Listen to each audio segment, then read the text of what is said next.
What's up, guys, and welcome to Press A repeatedly. Justin Tomasello here with Chris Gold. Hey, everybody. Chris, I don't want to alarm you, but it seems there is a disgruntled homeless man behind you. Why do you have to tell me this? Why can't I just notice this for myself? Oh, God, my self-awareness is just garbage. You got any change? You Oh, got Lord. any change? Justin, this isn't some homeless beggar man. Well, it is, but it's also Zool. Hey, it's me. I'm back. We'll insert the Zool theme song right here. Hey, it's me. I'm back. The Zool theme song. Zool played by Julia White. Did I do that?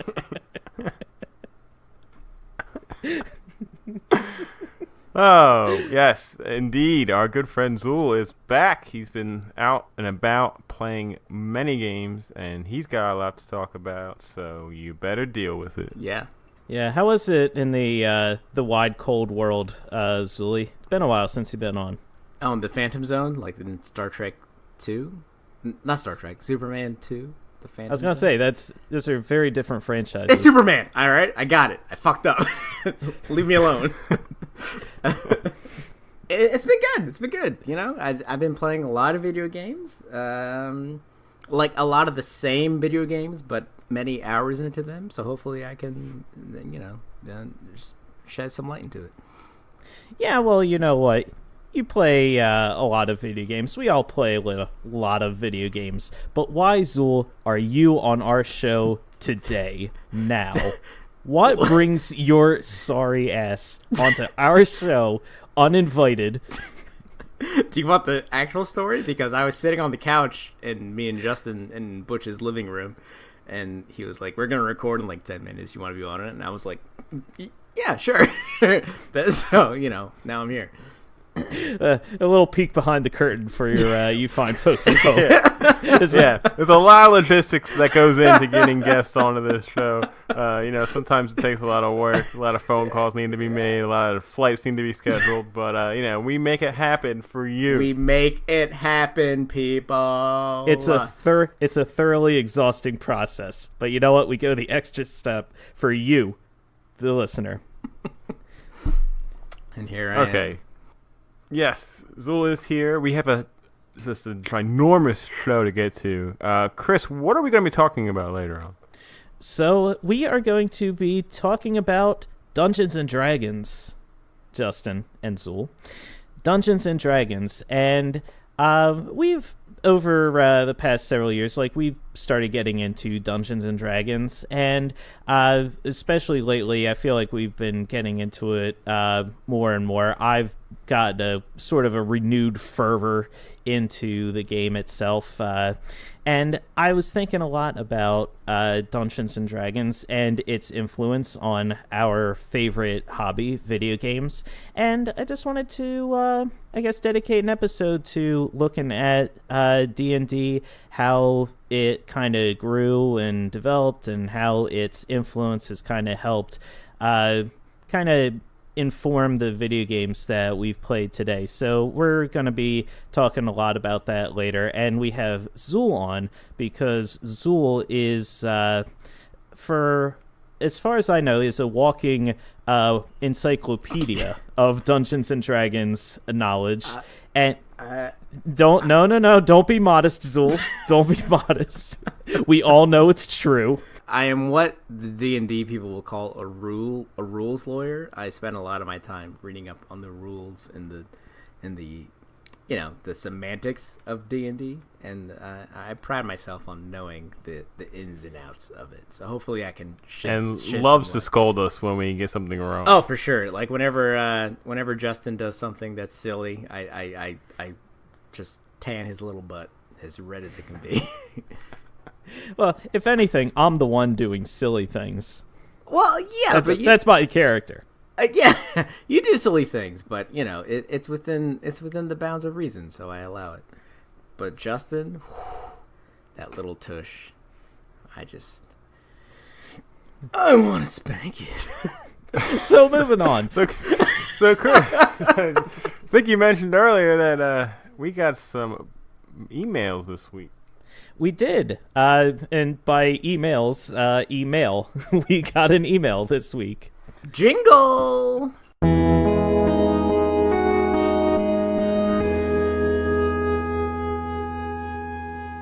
Emails.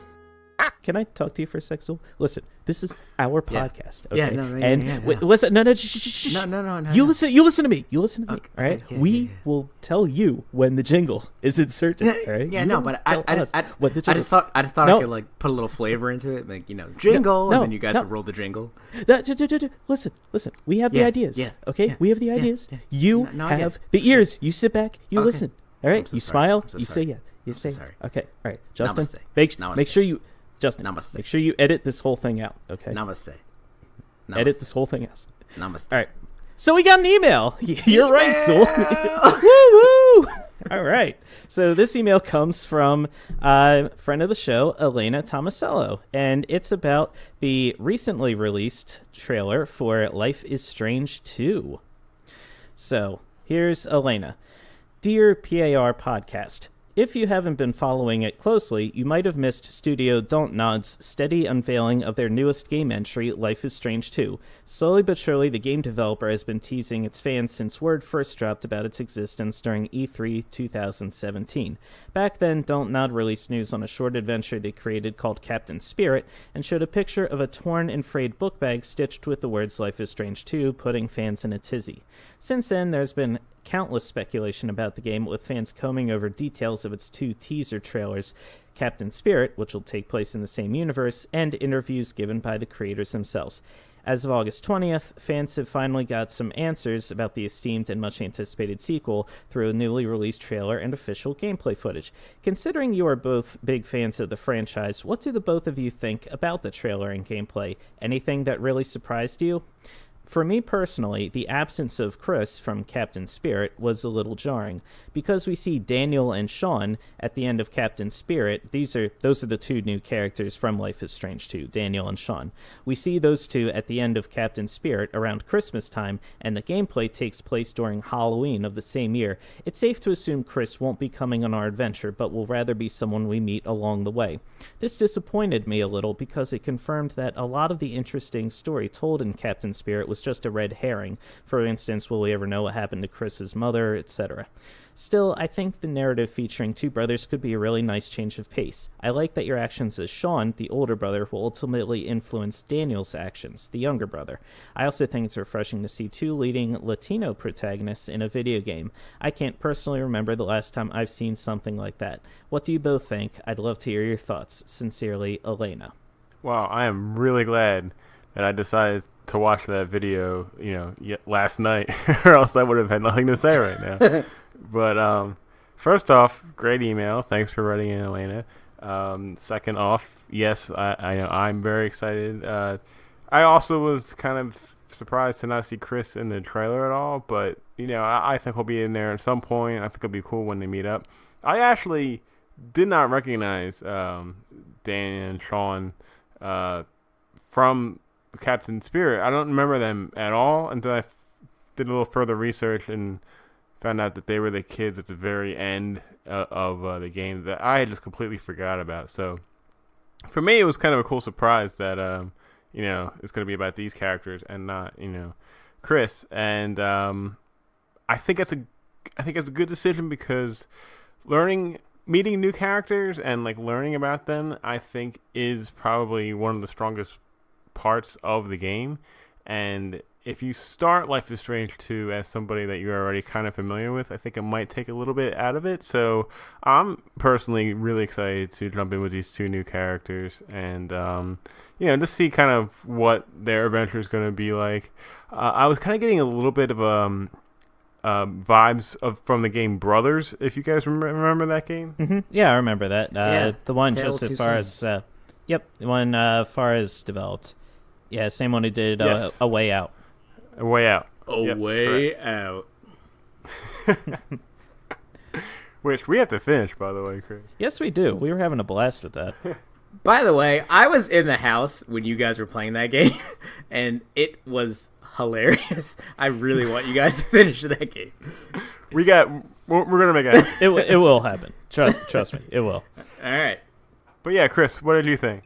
All right, so my impressions of the trailer, I thought it looked pretty interesting. I like the new take on the Life is Strange universe. I'm interested to see where the story goes with Daniel and Sean.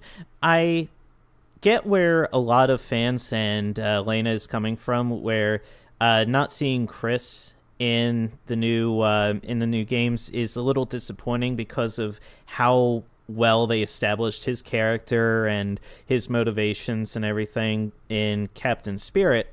Excuse me. Dontnod has proven themselves with the first Life is Strange games and with Captain Spirit to be really, really good storytellers and also really good at writing characters. So I have a lot of confidence in them writing very strongly for both Daniel and Sean and kind of getting us like motivated and invested in their journey and seeing like what happens along the way.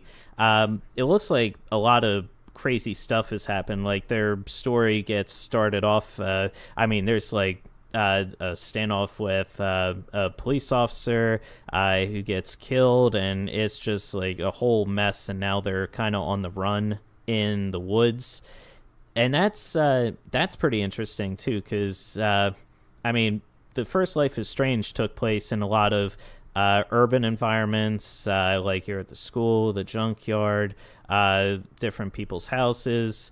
And it looks like this game is now going to be taking place more in nature, in like the woods and settings like that. So I'm really interested to see where they take this.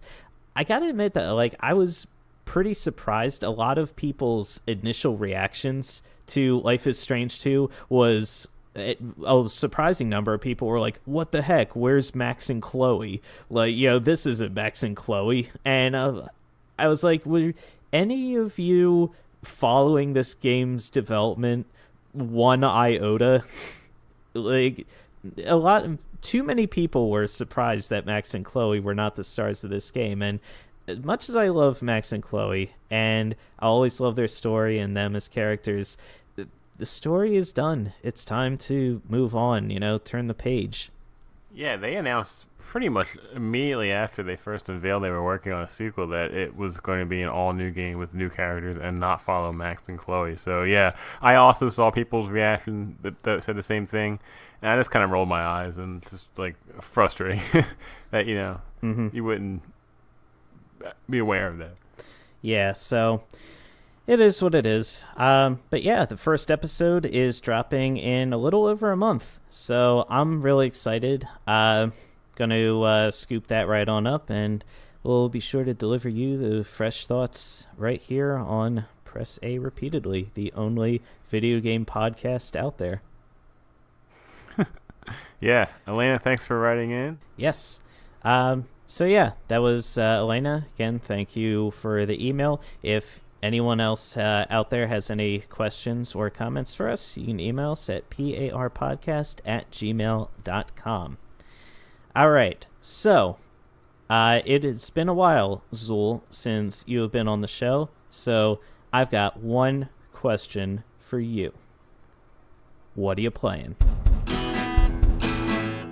What are you playing? Bingo! That's my line. No, I kind of like that. I think I'm going to steal it from you. Piece of shit. Justin, can I talk to you for a second? No.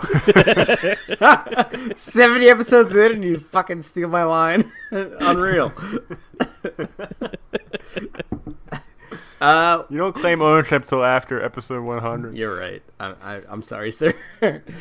Oh, man. Be a miracle if we last that long. You'll do it. I believe you. Yeah, probably. All right, so I guess most recently, in the past couple of days, weeks, months, I have been playing No Man's Sky a lot. The No Man's Sky Next update. Nice. I have not played it originally when it first came out, like I was kind of one of those bandwagoners who was like, this game looks awesome. Like, you know, like there's like 50 quintillion worlds. Like, you know, I'll play that game. And then I heard more about it, and then like I just kind of like filed up on it, which I usually don't normally do, and then like it did not appeal to me the way the game was first introduced. So I was like, yeah, I'm gonna pass on that. So I did not buy it when it first came out. I didn't get burned like so many people did with all that backlash or whatever. And then when you know, the game kept getting updated, and like, you know, Nick was playing it, and like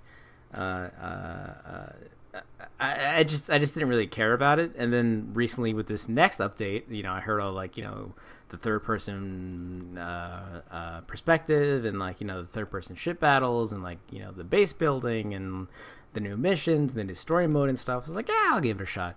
So I picked it up, and I played it for about like 58 hours since it came out in July, which is a lot. It's a fair amount of hours in that game. It's shocking because like that game kind of reminds me of Minecraft in a way, in like a weird way, where it's like you're kind of on your own, and you're like, you make a base and like have to like survive and live on your own or whatever. But it's space, and I've always been interested in like space games. So I guess for me that kind of just like tilted the scales a little bit more in the favor of me playing it. So the setting does so much for that. It game. Really does. Like instead of like Minecraft, where it's like you just you stay on this one world and you go around and punch trees and stuff. It's like, all right, if you want to get in a ship and just fly off and do whatever you want to do, like you can do that. And like that okay. Like a little offense to your description of Minecraft, bro. Like, Minecraft sucks. I will take that to my grave. That game fucking sucks. I hate it so much. I'm so sorry that you guys like it so much. I do not understand it. That game is terrible. Yeah, so just running around punching trees. That's the game. That's the fucking game. Okay, I don't like it. I don't enjoy it. That game, it sucks. So No Man's Sky. Yeah, so I enjoy it quite a bit.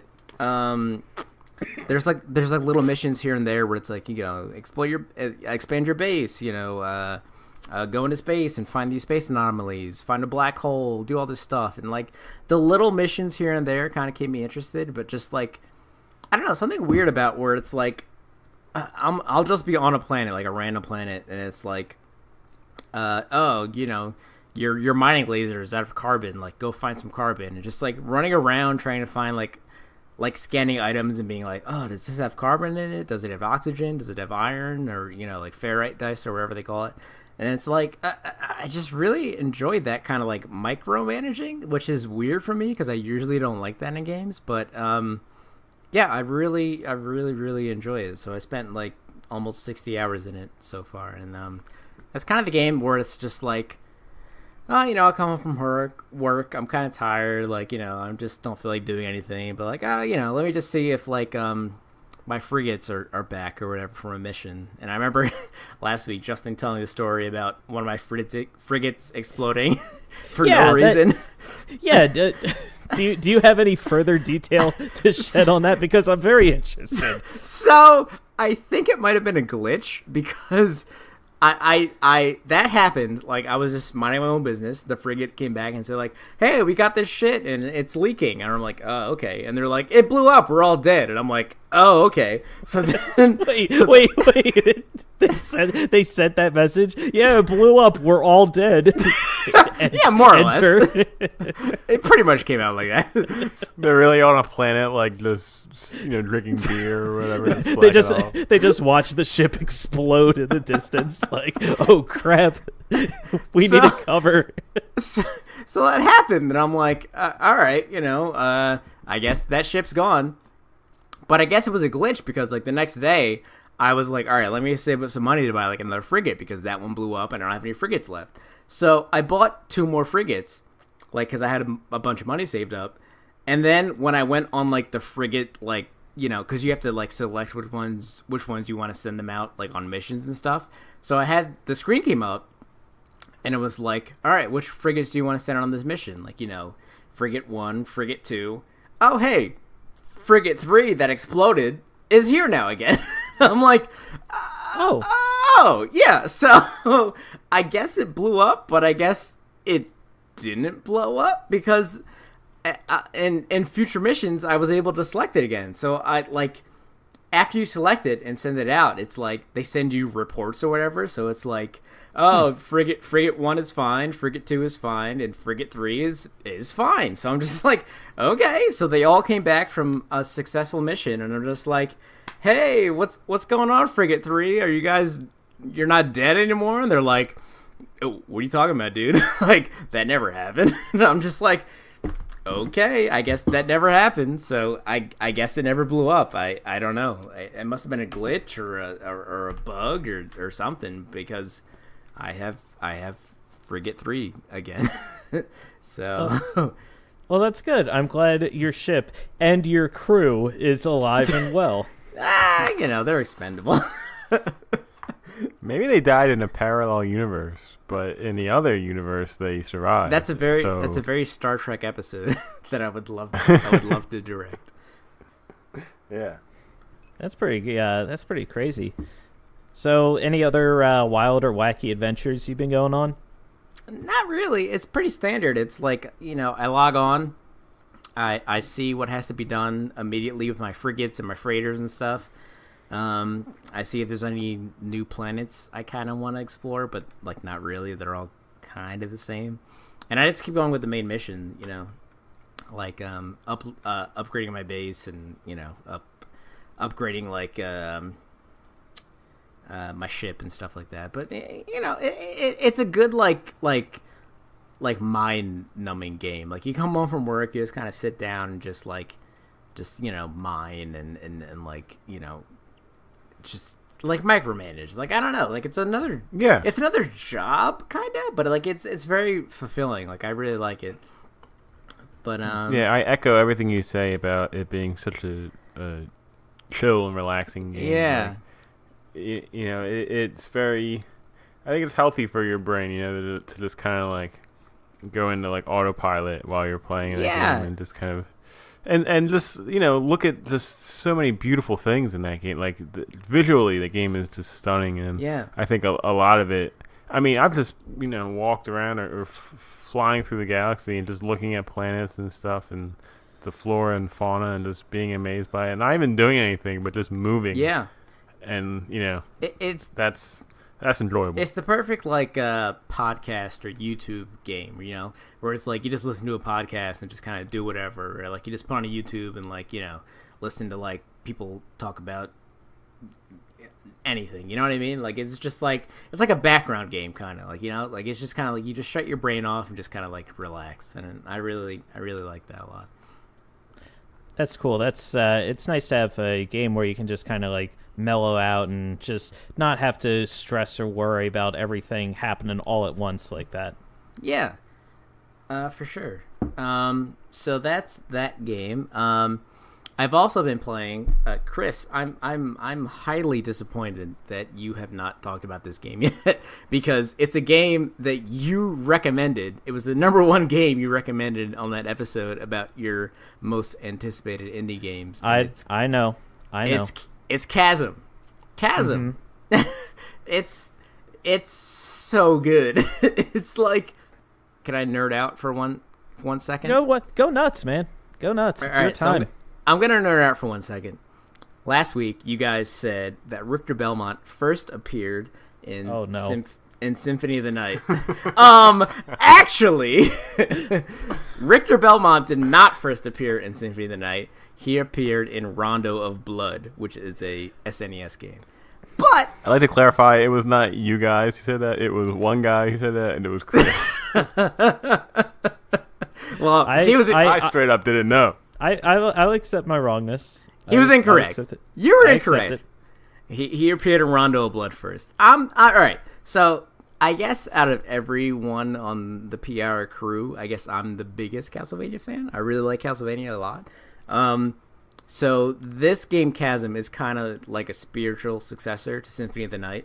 It's very similar, but also very, very, very dumbed down. It's like Symphony of the Night for like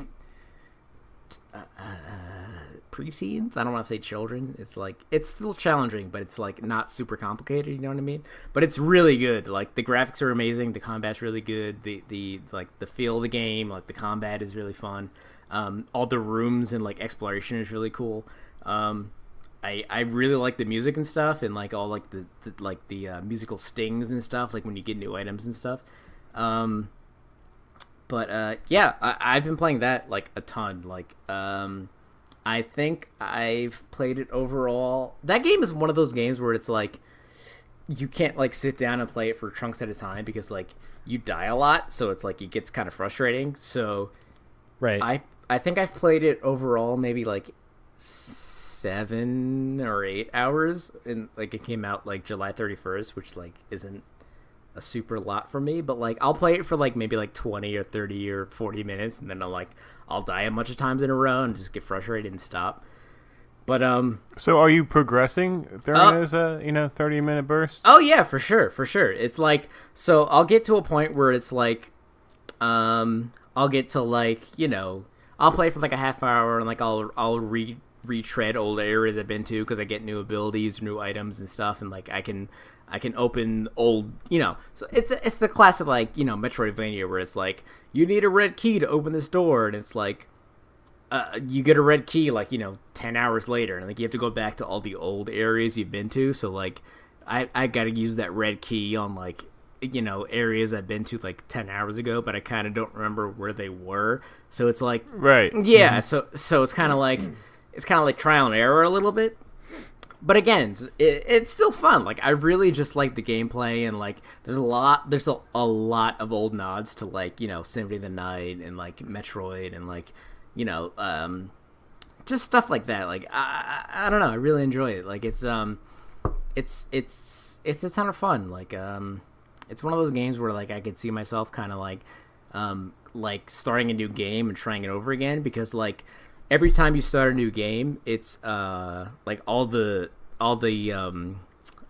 rooms in between like bosses and stuff are like procedurally generated. So it's like when you start a game and like go to the next room, like every room is gonna be like different every time you play. So like stuff like that is like it's gonna keep me interested in going back. But yeah, I really enjoy it. And Chris, you should pick it up if you enjoy Metroidvania games, which I think you do. I absolutely do. Now, I mean, not going to spoil too much for when I talk during my What Are You Playing, but I freed up a little time with a Metroidvania that I'm playing now, so I have a little extra time. So maybe I will give Chasm a run. I mean, right. I pretty much said that about, I think, 90% of video games that we talked about here. Oh, I'm gonna give that a try, and then I'd never ever pick that game up. Same. Yeah, it's the standard of being on this podcast. But I genuinely do want to give Chasm a try. Like you said, it looks fantastic. I did recommend it several episodes ago, and I still really, really want to give it a shot. I remember too, like a lot of reviews that were coming out about Chasm at the time. Not a lot of people were very friendly to Chasm. Everyone was just like, like the gameplay is whatever. And I was like, really? I don't know. It wasn't really getting that sense just from watching the gameplay or seeing the trailers or anything. Yeah, I heard that a lot too, where it was kind of like lackluster and a lot of people weren't like into it. And I after I saw that, I was like, well, whatever, I'll give it a shot. It was like $13 or whatever. So like I played it and I was just like, I don't understand. Like I honestly think it's that like indie bias where it's like, if this game was released under the like Konami or like Nintendo or Sony or something, then people would be like, oh, this game's like an 8 out of 10, like it's such a cool throwback to Symphony of the Night. But just because it was like an indie game, like didn't get a lot of exposure, and it was like funded on Kickstarter, I think like people are kind of down on it, maybe just because like I don't see anything like majorly wrong with the game to get like such a low rating, and it's kind of like frustrating a little bit. It's like this game is good, like it's borderline great. Like I don't know why people are like hating on it. Like it's really weird. Like I don't know. Yeah, a common complaint I remember reading, and this one puzzled me too, is a lot of people were saying that if this game had come out like 5 years ago, people would be singing its praises from the rooftop, saying how great it is, how amazing it is, and everything else. But because so many indie games nowadays are the quote-unquote Metroidvania style, it doesn't really stand out. It's just kind of among that sea of titles that follows that same genre. And I'm like, okay, but that's not fair to hold that game to that highest standard. Like, if it's a good game in its own right, it should be judged on those merits. It shouldn't be judged on like, oh, if it came out here, if it came out there. Like, yeah, I mean, judge the game based on how well it plays, controls, all that stuff. Yeah, I mean, this game is not as good as Axiom Verge. Like, I know that game is kind of like the golden standard now for like Metroidvania, like, recent games, but it's still good. It's still good, but like I don't know. I want to go back real quickly to how you mentioned that you play the game in like 30 to 40 minute bursts, because I find that interesting, because I was just hanging out with Nick, fellow PAR team member Nick Tomasello last week, and he's been playing a lot of Hollow Knight, and that game is so good. That game is so good. So he's playing on Switch. He was showing me it. I haven't seen it, the game actually in person yet, and just as you described how you play Chasm is how he plays Hollow Knight. He plays it for like 30, 40 minutes. He starts dying like a lot, starts to get frustrated. He'll turn it off. But every time he plays, he's making some progress. And when he goes back in, he's like, fresh and ready to go. His reflexes are a little bit sharper. And, he's moving through the game. And, I think that's such a cool way to play a game. And also be able to manage your time and play something else, while you're playing this game. You could be playing No Man's Sky for 58 hours, and you could also be playing Chasm for 8 hours, and like Chasm is like your break from No Man's Sky, and vice versa. And I think that's just a great balance. Like a lot of the missions in No Man's Sky, where it's like, oh, you have to wait like an hour and a half before you can like do this mission, like literally like an hour and a half, like in real human time. So it's like, okay, well. I can't do anything else, so I guess I'll stop. So I'll stop that, and I'll pop on Chasm, and I'll be like, all right, I'll play this for a little bit. Like, oh, I'm dying a lot. Like, oh, like, I unlocked this new ability, and then, like, I'll go back to No Man's Sky, and, like, the mission that I was waiting for is unlocked. So it's, like, it's kind of like a good balance. Like, I'm glad these games, I kind of, like, found these games at the same time, because it's, like, oh, well, like, while this is happening, like, I can go in and pop in this game. Because, like, for example, like, if I was playing No Man's Sky at the same time I was playing, like, I don't know, Skyrim or The Witcher or something, where it's like, all right, so you'll have an hour and a half to, like, complete this mission in No Man's Sky. And then I pop in The Witcher or Skyrim, and it's like, oh, this one mission is going to take me, like, 4 hours. And I was just like, I just will not care about No Man's Sky. You know what I mean? Like, it's a very good balance between these two games, where it's like, while you're waiting for this, you can do this, and while you're doing this, you can wait for this, So it's like, I enjoy it. These games kind of like melded together and came together at a good time. All right, awesome. So, anything else you're playing, or anything else you want to talk about? Just Monster Hunter. Like, there's a really hard boss in Monster Hunter I can't beat, and it's kind of embarrassing to admit it, because I've been playing Monster Hunter since like 2007, 2008, and I can't beat this new boss. And it's like not fun, but I still enjoy it. Other than that, no, not really. That's fine. I don't have to feel guilty. Yeah. So, Chris, what have you been playing? What have I been playing? All right, so I finished up Iconoclasts this past week. So I talked about it kind of a bit last week. Played a lot more of it. I wrapped it all up, and man, let me tell you, that game is just wow. It just blew me away. The story, the characters, like, and a lot of the themes that Iconoclasts kind of tackles too. Like, I talked a lot about like the gameplay, like it's your standard like Metroidvania style gameplay, beautiful environments, great soundtrack. I didn't talk a lot about the writing in this game. It is really, really well done. Like, yeah, I briefly mentioned the character interactions, but I never mentioned like the characters themselves or like a lot of what the game was exploring. Like, there's a very heavy religious theme to Iconoclasts. Essentially, there's the world is made up of this mystical substance called ivory, and there are a couple religions, I guess, in the world, but in the main areas that you explore, where the one concern that I had mentioned last week, they kind of rule the world with an iron fist. They are harvesting this ivory for their own purposes. And what they're doing is they're trying to infuse the ivory with people who they consider blessed. And some people can't handle this infusion of ivory and they die, but other people can, and they become like these super powerful agents. And those are like some of the main villains that you fight in the game.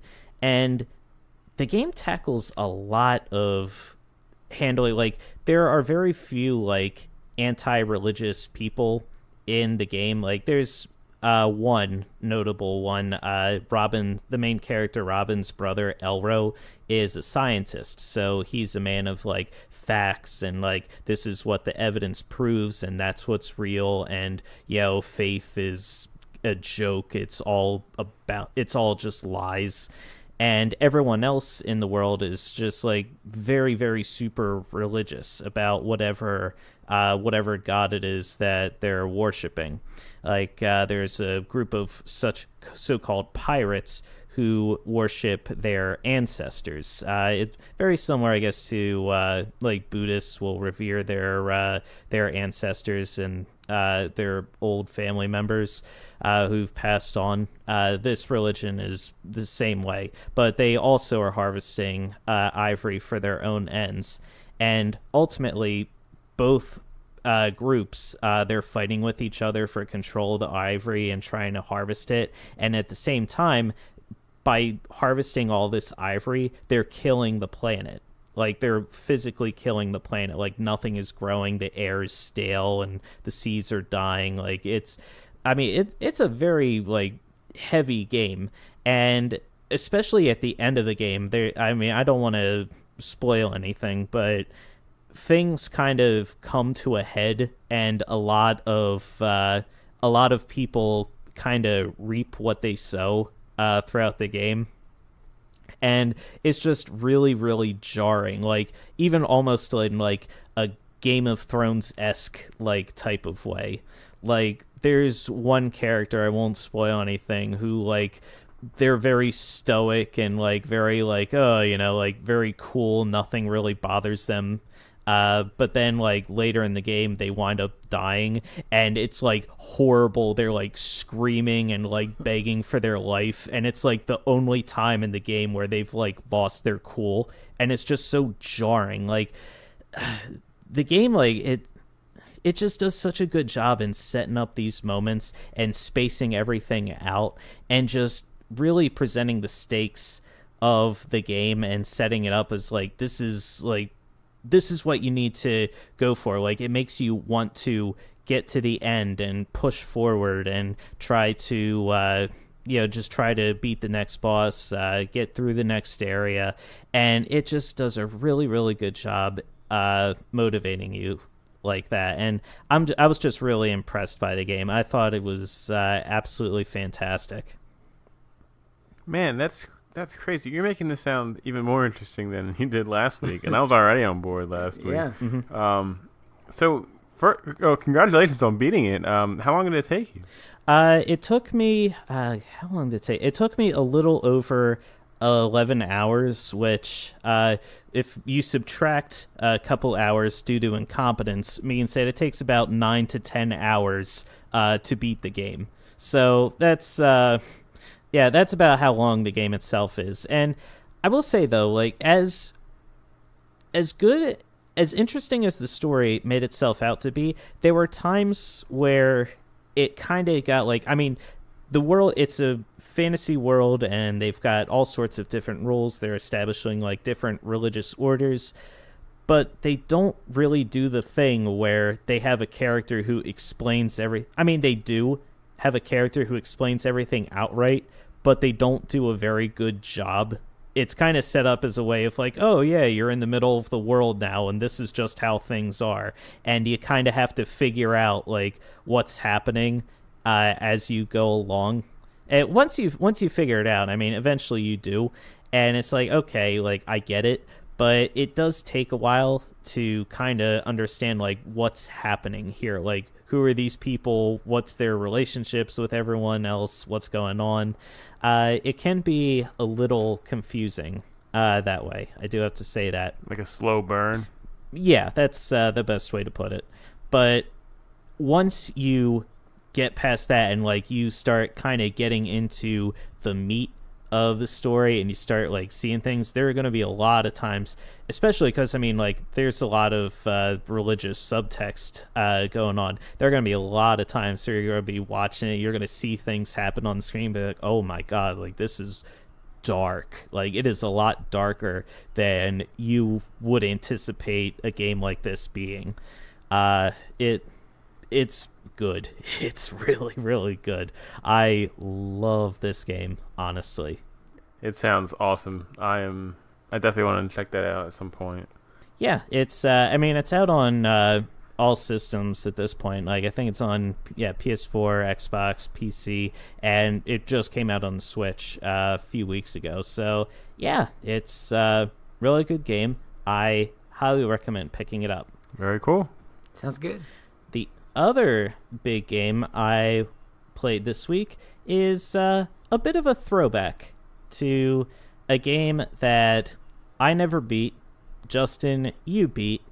And it just recently got a re-release on the Nintendo Switch. That game, of course, is Okami HD. Hey, all right. One of my favorite games of all time. I love this game, too. I just didn't beat it. Like, I invested a lot of time. I got involved in... This was, 12 years ago this game first came out. And it was just...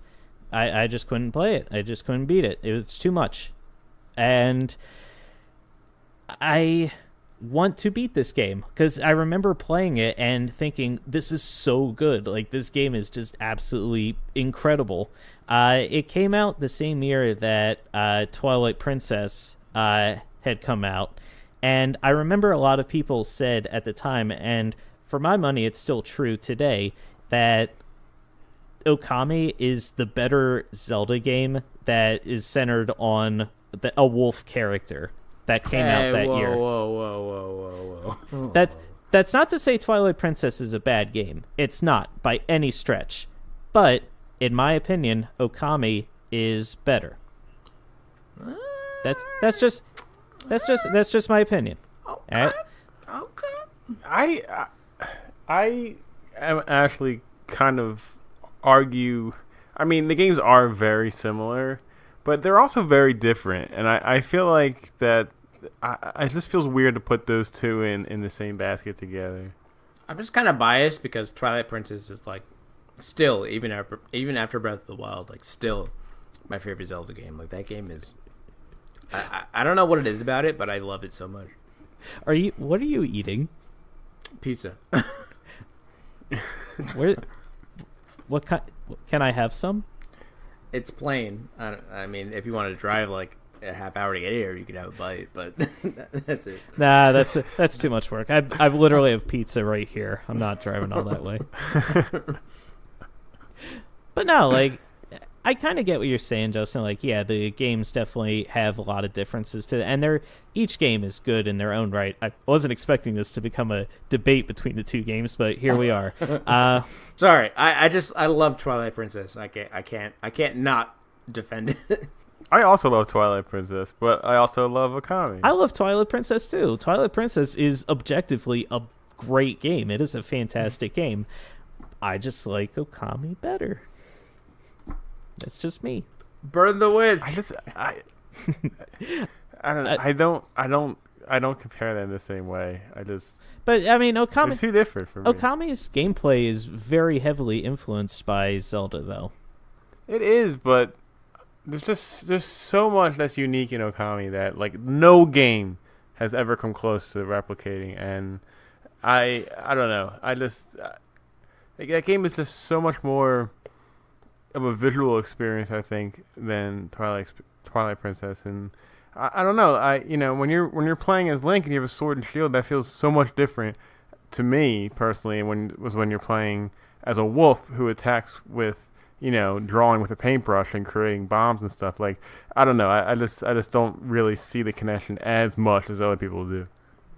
Yeah, that's fair. The combat system, is definitely very, very different between the two. But in terms of like exploring the world and like helping people, solving puzzles, there's definitely a lot of similarities there. Of course, yeah, the formats are similar, but I kind of think that's pretty much where you draw the line. I mean, when you fight enemies in that game, you go into like a separate battle with each enemy, whereas in Zelda, you kind of just can attack them along the way, and it's just different. Right. So, one of my longest lasting jokes has been how long Okami is and how long it takes to play. I've made too many jokes about Okami over the years, and I picked up the game. I knew what I was getting into. I was like, all right, I'm in this for the long haul. I want to get in, I want to play it, I want to beat it, however long it takes. And I forgot that, like, Justin, I don't know how much you remember from when you first start playing Okami, but the game, I guess, like, takes maybe like 60 hours or so, and 58 of those hours is in the opening cutscene that kind of like sets the tone of the game.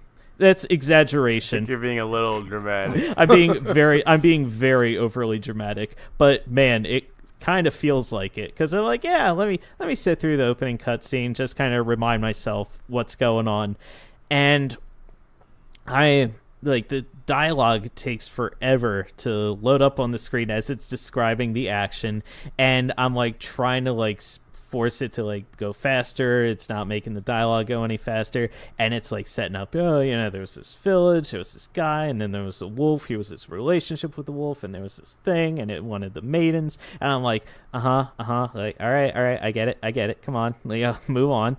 And it just like outlaid like the entire history of this Japanese village, and I was like, all right, that it is what it is. But once you actually get into the gameplay itself, the game obviously opens up from there, and man, picking it up again and running around the world, hearing that old style Japanese music, the old soundtrack to this game is just, it takes you back, Justin. And I'm running around as the wolf, I'm like fighting the enemies, and I'm like solving and doing everything, and I'm just like, yeah, this just feels right. This feels good. Like, it is just such a great game. Like, it's an all-time classic. And like you said, Justin, the visual style of this game is just unparalleled. Nothing before or since has looked as unique as Okami has. And it's just such a marvel. I want to know how the HD version runs on the Switch, and I assume that you're playing it in handheld mode because you play pretty much everything on Switch in handheld mode. I am. Where you can draw on the screen, but if you're playing on docked mode, you'd have to, I guess, use the controller inputs to draw, the drawings that on the screen? Right. It's been pretty seamless. Like, yeah, I have been playing in handheld mode, but even then, I honestly haven't really been utilizing the touchscreen too much, just because I don't know, like it just still feels pretty natural. The way that they have everything mapped, like the R button sets up the drawing pad. Excuse you. Sets up the drawing, and Sorry, then I tried to burp off mic, but it didn't work. Listen, we're a professional podcast here. No, you're not. God. Ouch. All right. Man, Keep going. Call him like you see him.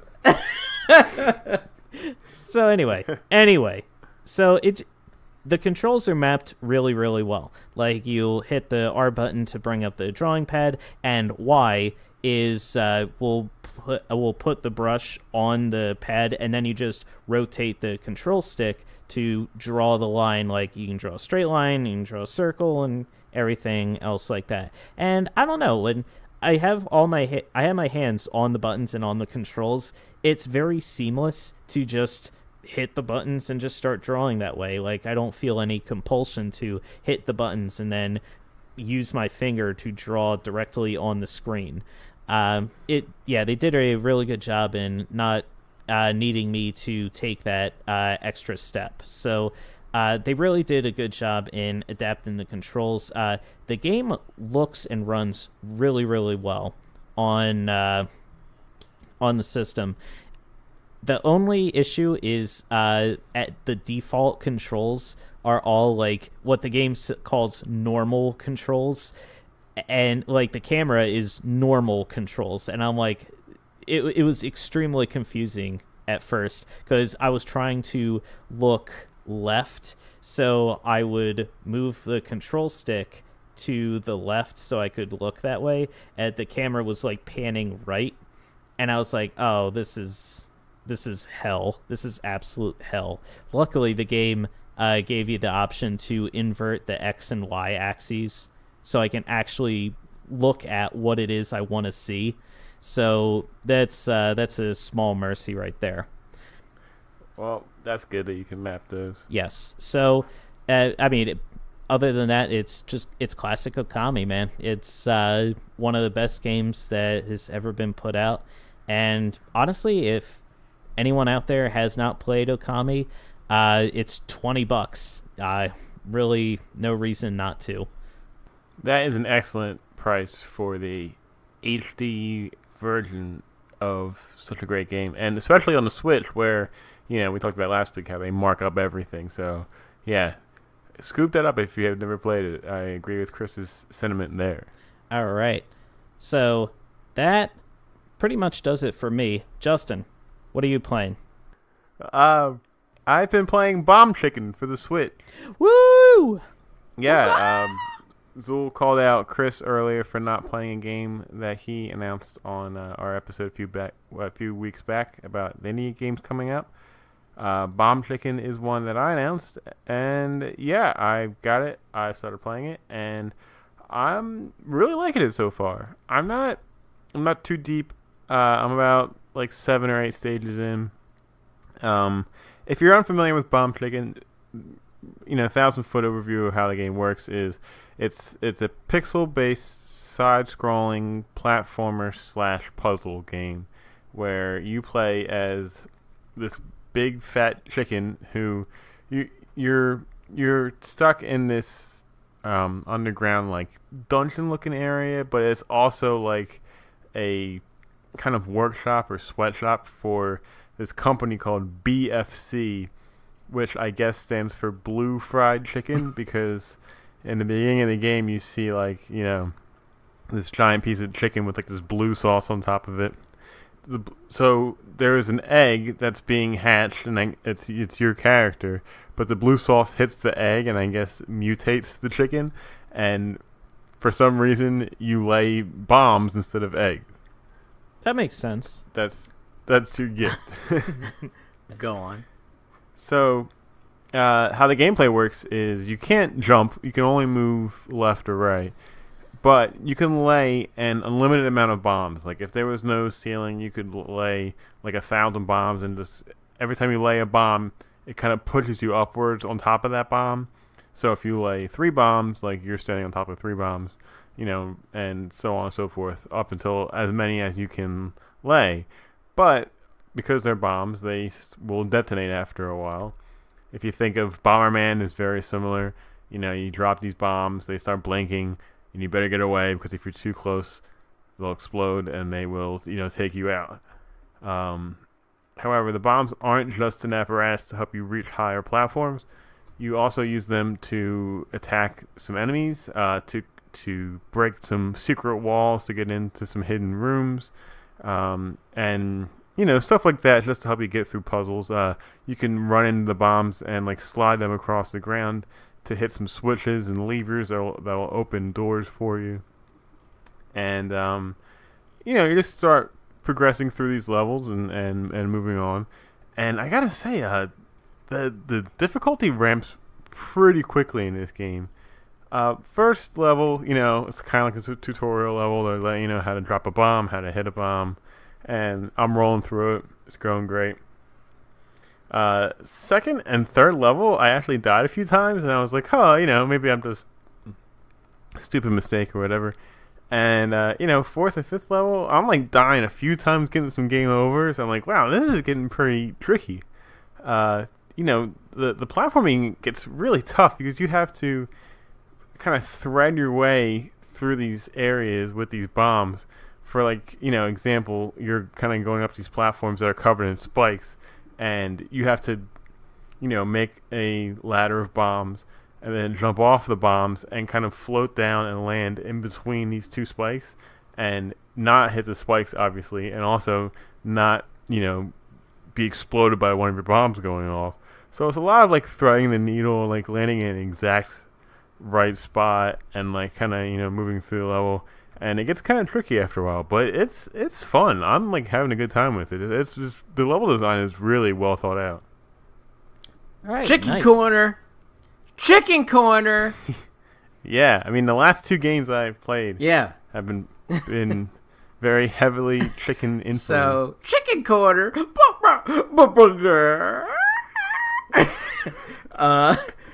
Is this a reference to anything? No, it's a new segment I'm introducing right now. Yeah. Oh, okay. Of course. All right, you ready? Justin, record that and save that. All right, here's the jingle. You ready? I absolutely Here's the will jingle. if we ever play a chicken game. Here's the again. jingle. You ready? 1, 2, 3. Chicken corner. Okay, which is the better game? Bomb Chicken or Mean McAllister game? Oh man, that's tough. Chicken Assassin Reloaded. All right, Chicken Assassin. So it sounds like you had more fun last week playing Chicken Assassin, because you could not put it down.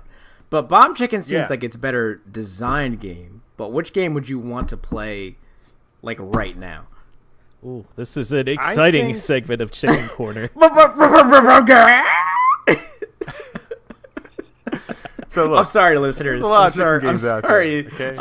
I hurt your ears so bad. I'm so sorry. I think Bomb Chicken has a longer lasting appeal. I think Chicken Assassin Reloaded is funner, quicker, if that makes sense. You kind of hop into it and you're really good to go. But I think you're going to tire out of that way quicker than you would with Bomb Chicken. So I think right now, if I had to pick one to play, it probably would be Bomb Chicken, because Really? I'm just Chicken Assassin Reloaded, don't get me wrong, I'm having a great time. I would still love to play that now, but right now, something about the difficulty of Bomb Chicken, it makes me want to prove to myself that I can get through these levels, and even though I was dying a lot and stuff, I just kind of wanted to hop right back into it and be all right, I know what I did wrong here. I can get through this and get into the next stage. And every time you beat a stage and move on to the next one, it's just a very gratifying experience. Just because these levels get kind of tough. Is Bomb Chicken procedurally generated, or is it every level is the same every time you play? I am pretty sure every level is the same. It's Gotcha. not a procedurally generated game. Okay. But some cool things about it are you find these like gems in a level. I guess they're like coins that you use to buy upgrades later at the end that can basically get you like a new heart piece, like it would in Zelda or whatever. Because as the levels get harder, you start dying a lot more, so you need more, HP basically to get through the levels. And when you're on a hard level or any level, and you get all the diamonds or whatever in one section, and you move on to the next section of a level, whenever you die, you have to go back to the beginning of the level. But those diamonds in those sections, you already have them because you got them once before. Okay. So you don't have to like go through some of the hard platforming to get some of those diamonds again. Yeah. Because you already got them. That makes sense. That's like a Mega Man game kind of. Yeah, but if you're in a section of a level where you keep dying and you haven't completed that section, like then you do have to still get those diamonds. But okay. Yeah. All right. Yeah, but yeah, it's fun. Negatives: the music is kind of bleh so far. I wish it was that. I wish it was. It's just like a very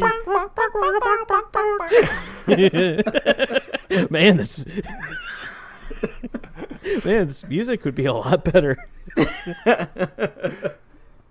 I wish it was that. So what is the music? Is it like metal? Is it like punk? Is it like No, it's just like a very droll, like a like a dungeon-y kind of. Because the game seems so music. silly. Yeah. Like you would think it would be. It is. That's the you thing. think it'd be like over the top, like metal, like like bomb, like Chicken Assassin, Yeah, I thought it'd just be something goofy and fun. I mean, maybe because I'm still, I guess, early on. Maybe once I get out of this dungeon area that I'm in, it'll liven up a bit. But yeah, it was kind of a bummer of the game. Weird. Because it is. It's very goofy. Like there's chickens running around, the whole dungeon area because I guess they're trapped in there too. Yeah.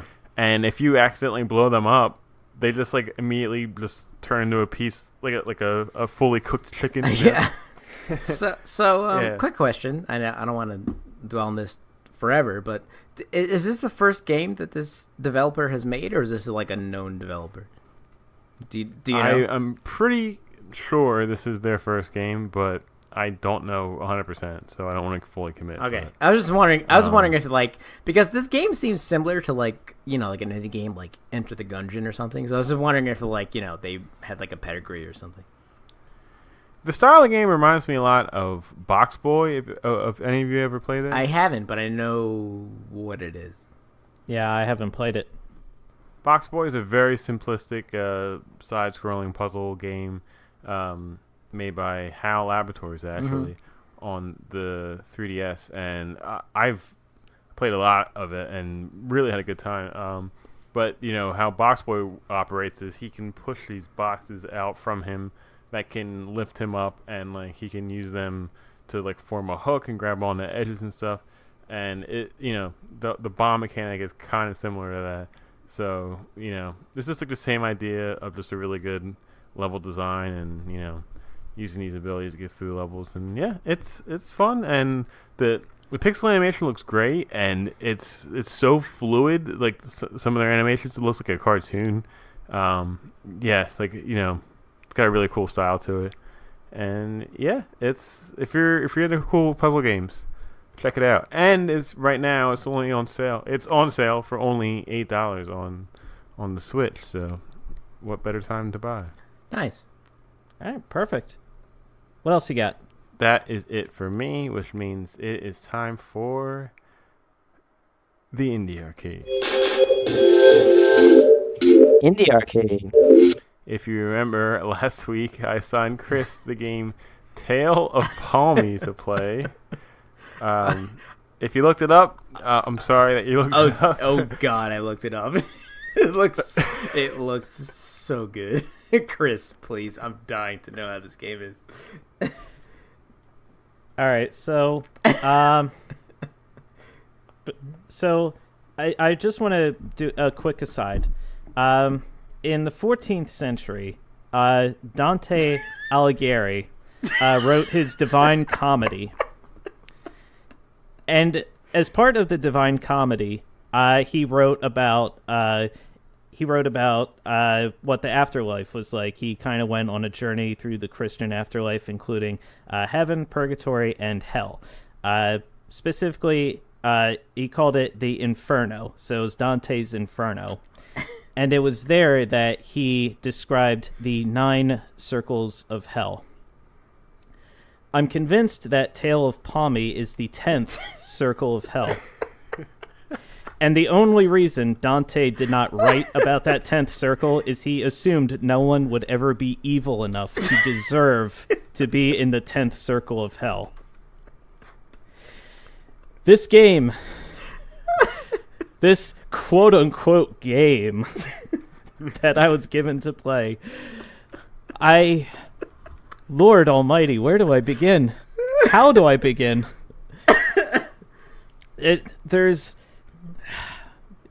Thinking about this game, I am not lying. This is not a joke. I am getting sick to my stomach thinking about this game. It can't be worse than some of the stuff you've played. This can't be the worst game you've ever played on any arcade, can it? You know, it could be. It really could be. No way! Come on! It could be. I think this rivals Life of Black Tiger. No way! Oh man, dude, you haven't played this garbage, this pile of shit. Okay, don't talk to me. All right, about how good or bad this game is. Okay, I lived it. I experienced it. Okay, I have been through the fucking gutter. So, oh man, this game. So, all right. So the Tale of Palmi is a story about these 2 children, these 2 twins, who look nothing alike.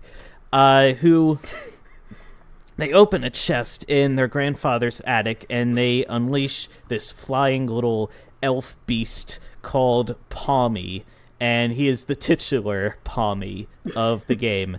And, oh man, like, what was the story?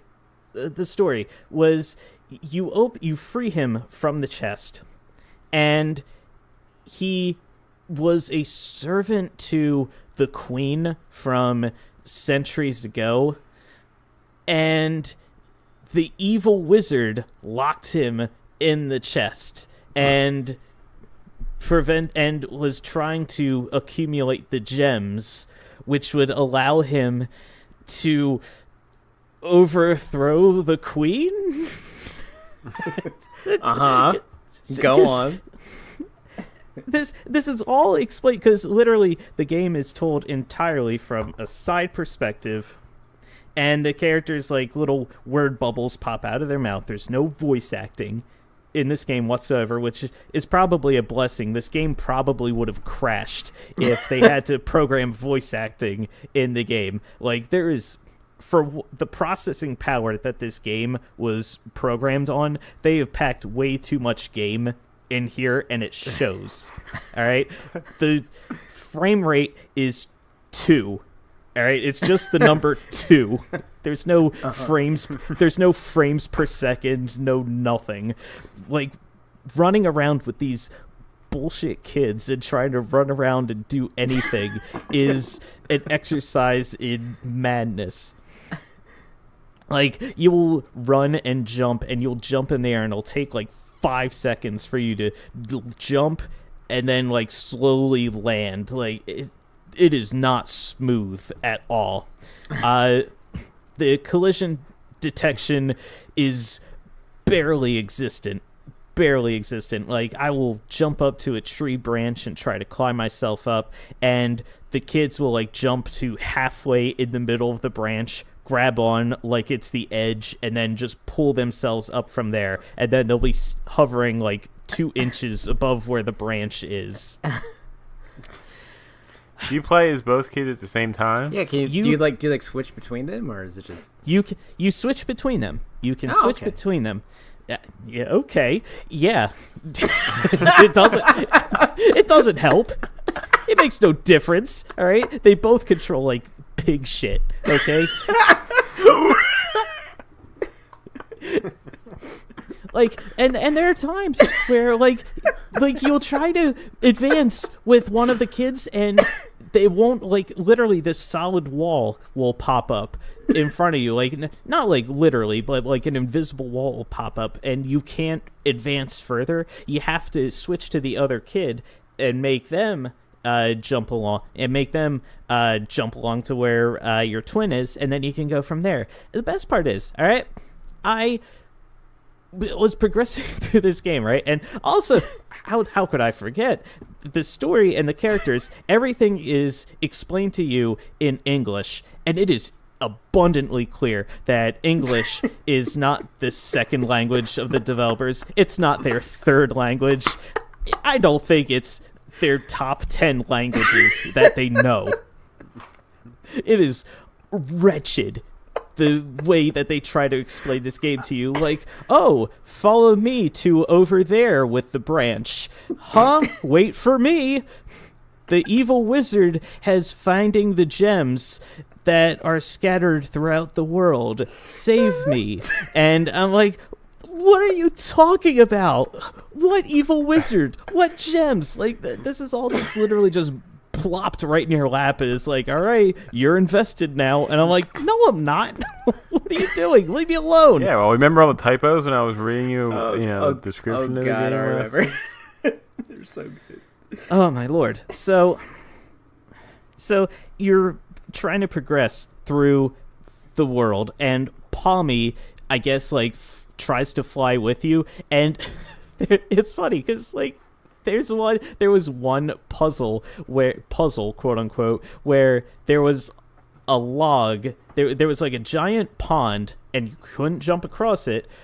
What to do? So Palmi imbued you with magic powers where if you hit the tab button, you glow, and things that you can interact with in the world also glow.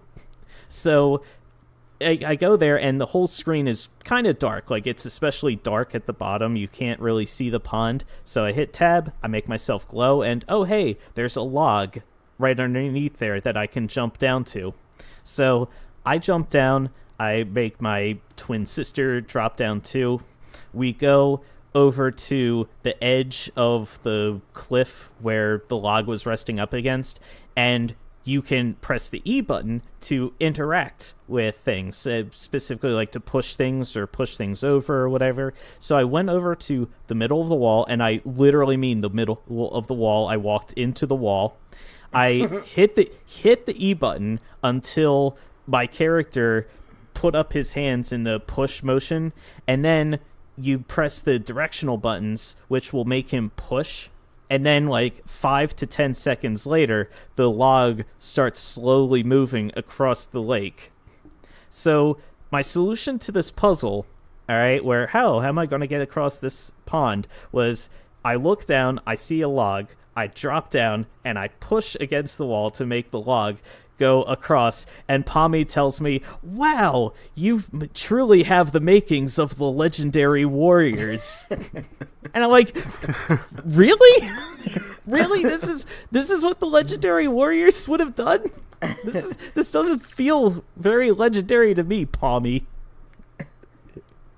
And then I tried to, like, climb up the cliff on the other side and try to move, but there was this invisible wall that wouldn't let me move. Both my characters were there. They wouldn't, like, it wouldn't let me progress. So then I restarted the game, and there's these orbs that are scattered all around that I guess kind of guide you where to go, and there's an orb that floats, and it literally says, oh, save game, and you walk across the orb, and it blinks, and it's like, oh, your game is saved.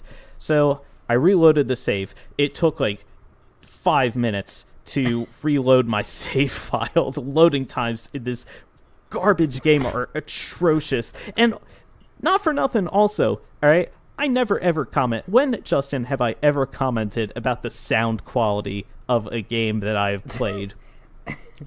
how the game actually sounds.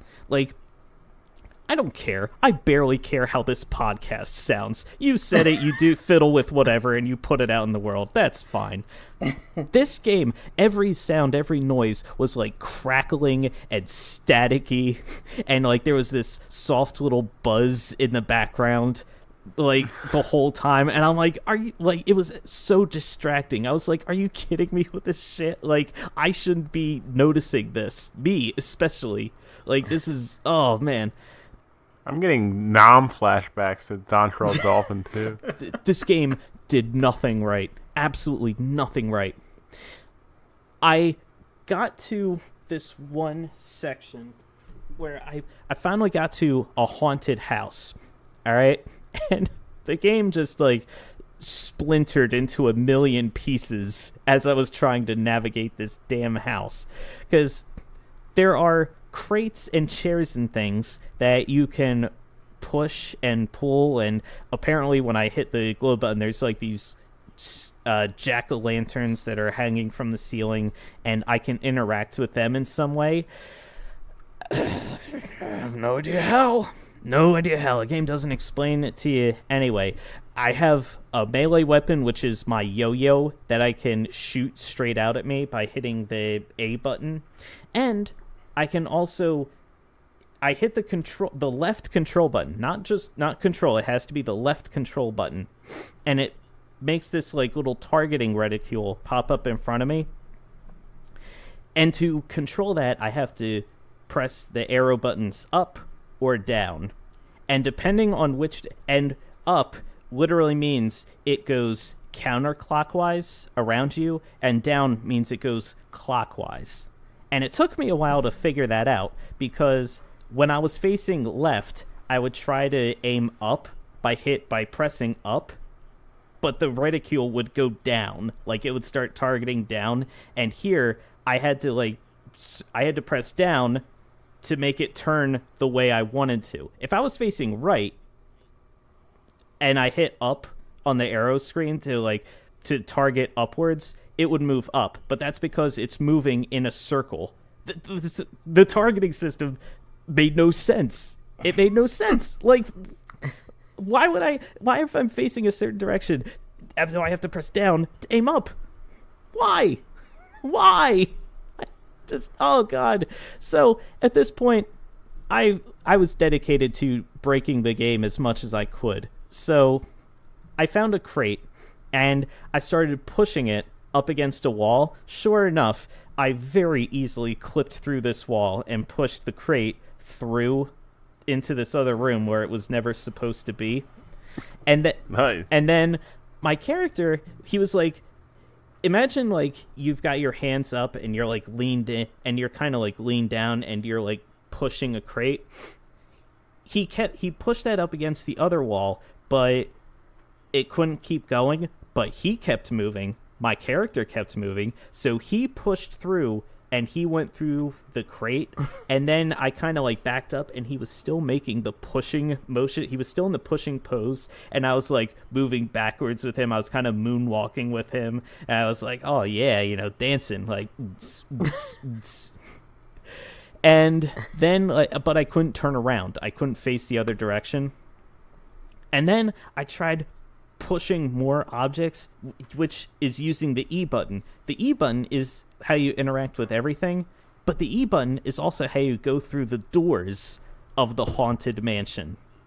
So I was trying to interact with things, but I kept accidentally going through these doors, and oh man, the game was just bugging out so much. Like, there were times where I was trying to move around.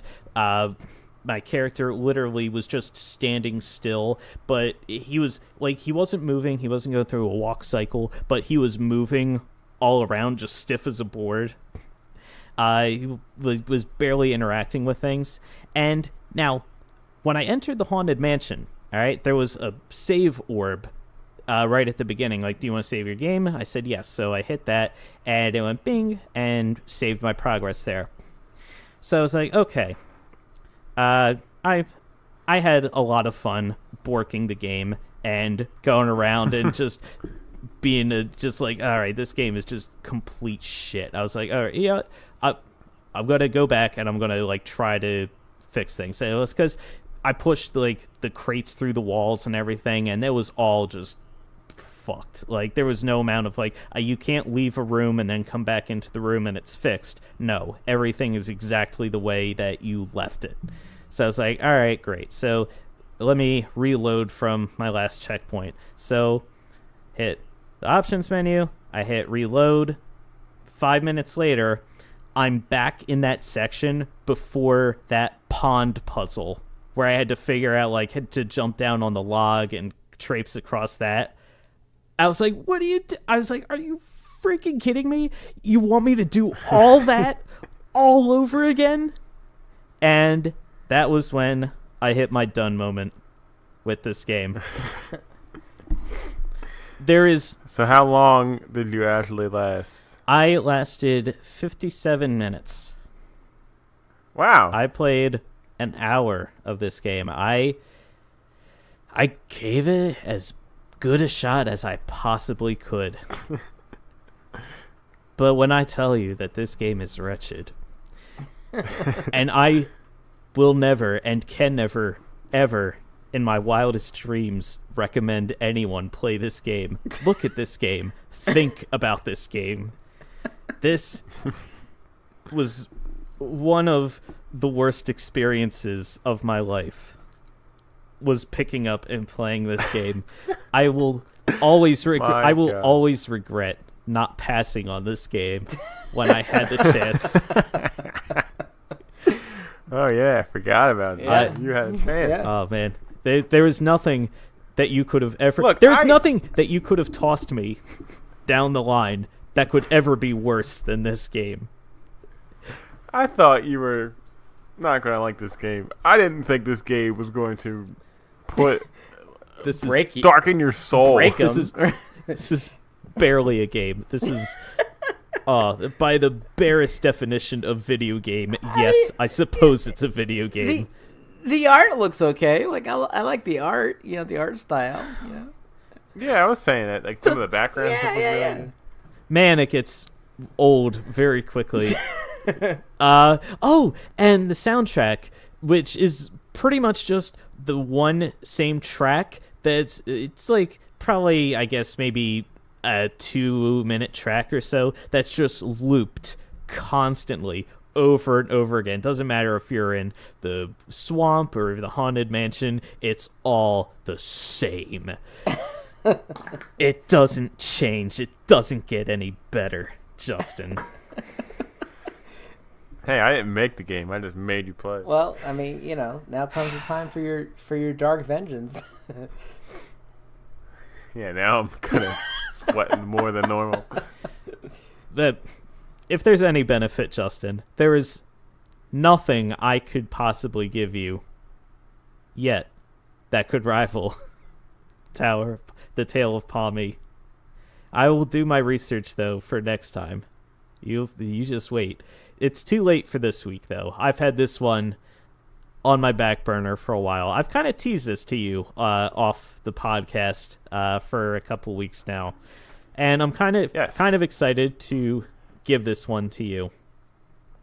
Get your browsers open, people. All right. So, what's fun about this one, though, is like as soon as I tell you what the game is, you're immediately gonna know what it's about. Most bad games that we've given each other, there's always been like, oh, you know, you need to play Drug Wars, and you're like, Drug Wars? What is that? Wife of Black Tiger. Oh, what is that? You know, we don't know just based on the title what the game's about or what we're in for. Right off the bat, you are going to immediately know what you are in for when I give you this game. Justin, your indie arcade game for this week is Garfield Kart. Oh, fucking damn it.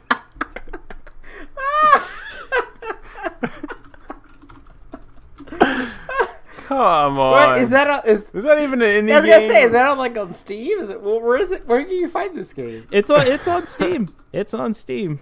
Garfield Kart is on Steam. Yep. Yeah, developed by Artifact Studios, published by Microids. Wait, Yes, it objection. Are they an indie game or an indie studio? Developer was Artifact Studios. They've done the Moto Racer games. They've done Agatha Christie, the ABC Murders. All right. Okay. That's All not right. AAA. I've never heard of any No, of that's those. not AAA. So, Yeah, that's not AAA. All right. well, fair enough. Fair So- enough. Join Garfield and his friends in the funniest, fast, and furriest game. What character do you want to play with? Garfield, Odie, John, Nermal? You choose. Take part in no-holds-barred crazy races. What other characters are there? Well, there's Liz. You know, the There's, veterinarian. wait, Liz. it's down here at the bottom. There's 8 characters: Garfield, Odie, John, Nermal, Arlene, Liz, Harry, and Squeak. What? Who's- Oh, who's- all right. are they All mice? right. Wait. They're Squeaks, mice, I guess. Squeaks the mouse. Squeaks the mouse. Harry is John's friend, right? That weird-looking guy. No, that was the mus- Lionel. That's Lionel. Yeah, with the mustache. He has a bit. Lionel. He has a bit of the strips of like the 70s. Yeah, but he can race. Yeah, he can but- still race. Come He's on. a He can but still race. listen. He can still His name drive. isn't. Listen, his name isn't Harry though. That's the point. Who's Harry? Who's Harry? I don't know. There's What three about difficulty- what about John Boy? John? John's here. Oh, John from Boy. the- His brother. Yeah, from yeah, the yeah. farm. No, maybe he's DLC. He's unlockable. All right, initial. I mean, I've seen this like in online and stuff, like people commenting about it and everything. You know, that's a joke, but I never actually like watched videos of it. It doesn't look terrible. gotta I say. got that's why like when I was given the game, like, yeah, the idea of playing a Garfield kart racer just on its face sounds atrocious. But honestly, like, I'm kind of with you watching the gameplay and like looking at the screens. It doesn't look half bad. Like, it doesn't look like a game of the year by any stretch of the imagination. God no. But it doesn't It look looks like a mediocre Mario Kart. Mm-hmm. And looking at the videos, so Harry looks like some sort of black cat I've never seen before. Maybe he's like a new character, or maybe he was in like a movie or something. I have no idea. What, this like Yeah. green-eyed thing? Yeah. I don't know. Man, I have no idea. I've never seen that cat before in my life. Can I just say also how weird and off-putting it is that Arlene has such thick, red, luscious lips? That is very unnatural for a cat. Is that It's also very weird to see John rendered in 3D. is Arlene the pink cat that Garfield likes? Yeah, that's Yeah. that's Okay, his alright. that's his paramour. All right, because Liz is the veterinarian that John likes, right? Yes. In Right. fact, Okay. I think they're dating. Yeah, they're Uh, dating. They're dating now, which is very strange. Yes. Yeah. Justin, please do me a favor and read the reviews of this game. Just do this for me. Do it. Yeah. There's some like scroll to the bottom and browse all 2,887 reviews. How? Oh my god. There, one of them, Look, we one of don't- them literally is just "Please help me." Another one is "God, I love Garfield." Please make this game an esport. The sex scenes were a bit too graphic for my taste, but overall, a fantastic addition to the Star Wars canon. $60 would have been a more fair price. The game is $5. Please introduce one-handed mode. I just love Garfield that much. What? I mean, you've been in This this this before one with M&Ms. What- You know what I mean? this You one know what to review. expect. Oh, this looks way better than Eminem. Yeah, Fire. you're good. You know what to expect. I mean, This one review you has know, that's not hard to beat. This one review has 3,371 hours on record, and it just says, "It's okay, I guess." Oh, Lord. All right. Well, what do you guys say we take a quick break? and settle in all that knowledge. And then when we come back, we will discuss the appeal of Dungeons and Dragons. All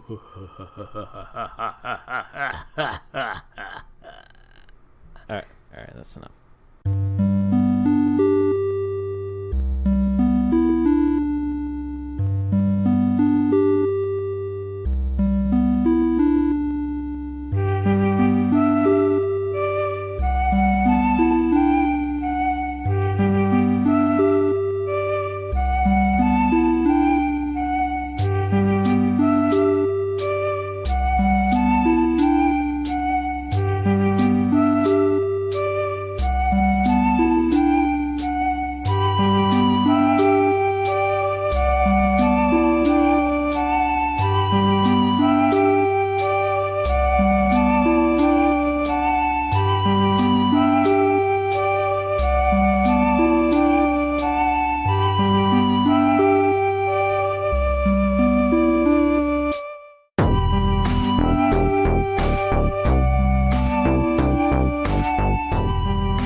Welcome back to Press A repeatedly. Justin Tumsell here with Christopher Gold and Zulifer Edwards. And greetings, children of the night. You said Zulifer, which is my official name, so right, I felt of course. Yeah, exactly. Zul is part vampire. What beautiful music, children. I forget it. I'm sorry. Are you still not allowed within 500 feet of schools, or has that lifted? What beautiful music, the children of the night make. Creep. This is all staying in, by the way. Please, I beg you. This is all staying in. Please. So, Dungeons and Dragons. Dungeons and Dragons. Ironically enough, and Dragons. Ironically, a game built a lot around role-playing and pretending to be something weird or something interesting, depending on whatever your imagination is. Yeah, like Zool. His real name is Charles Zimmerman, but he's been role-playing as Zool Edwards now for the past, 15 years or so? How long have you been keeping this charade up, Charles? 17 years, actually. Wow, that's incredible. Yeah, I know. I'm pretty good at it. It makes sense that you would be such a big fan of Dungeons and Dragons then, given the level of fraud that you've perpetrated. Love the game. Love the game. Can't get enough of it. So I don't even remember how I know Nick is the one who kind of got us all into playing Dungeons and Dragons, but how long ago was that? How long have we been playing now? Our first session was in, I think, 2010. Wow, really? Yeah. That was 8 years ago. That was the one with, remember we were playing with Bill, and he was, and dwarf. Jason was there too, right? No, that was a different one. That was a different one. This is one when we made later on Eat the Dirt, so the guard could come. And I remember that. He ate sand. He ate sand. Yeah. Yeah. We were at your parents' house. I remember that. Yep. Yeah. Yeah, it was a long time ago. That was a very long time ago. Wow. I didn't realize that later on was that old, honestly. That's man, I feel old myself. Quentin as and later on are the oldest characters, and they've been Yeah, we've been here. Yeah, they're the dynamic the dynamic trio, the trio of carnage. Yes. Sad but true. So, for everyone out there who does not know, we all have, the whole basis of Dungeons & Dragons, you create your own new character. and you roleplay as them. My character is later on. He is an elf. He's also a thief. Dashing, charming. Also kind of a failure in a lot of ways. Yeah, he bumbles. He's a bumbling. He's very he is very bumbling, but it has not affected his ego in any meaningful way. He's a lot of fun to play as. And speaking of as, Zul, you're the one who created as.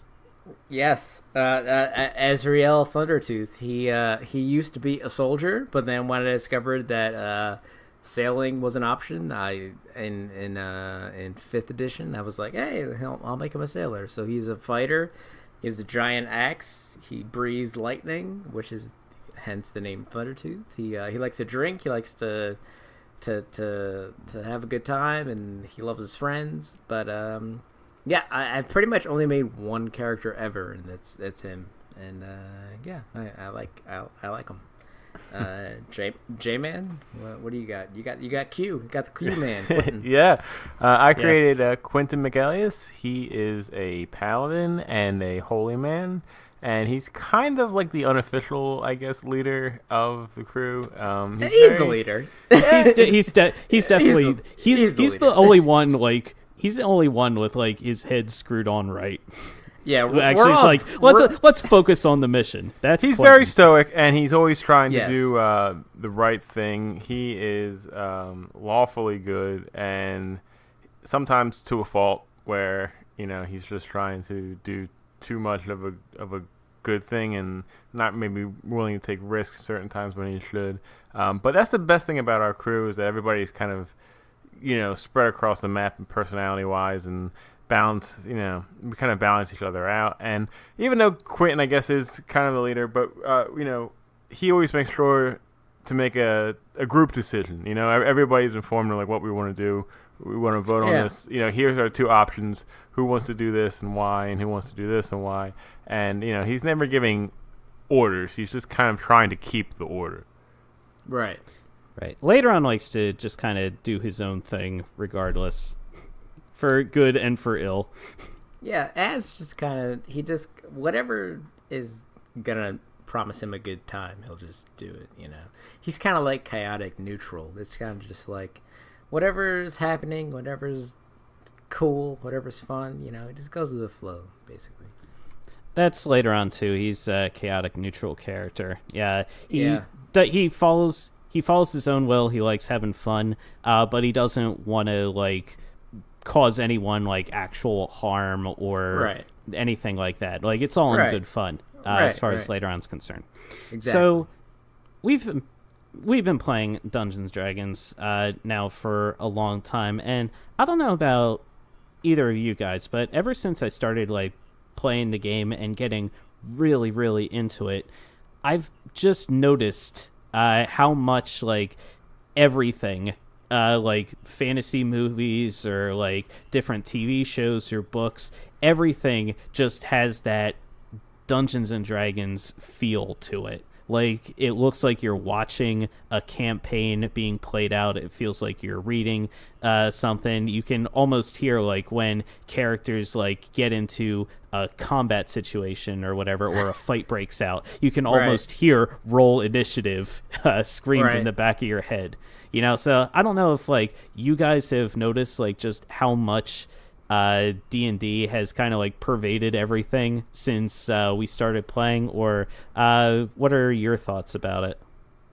When you think of the term RPG in a video game sense, right? I remember when I was a kid, the first time I heard RPG, and I found out that it stood for role-playing game.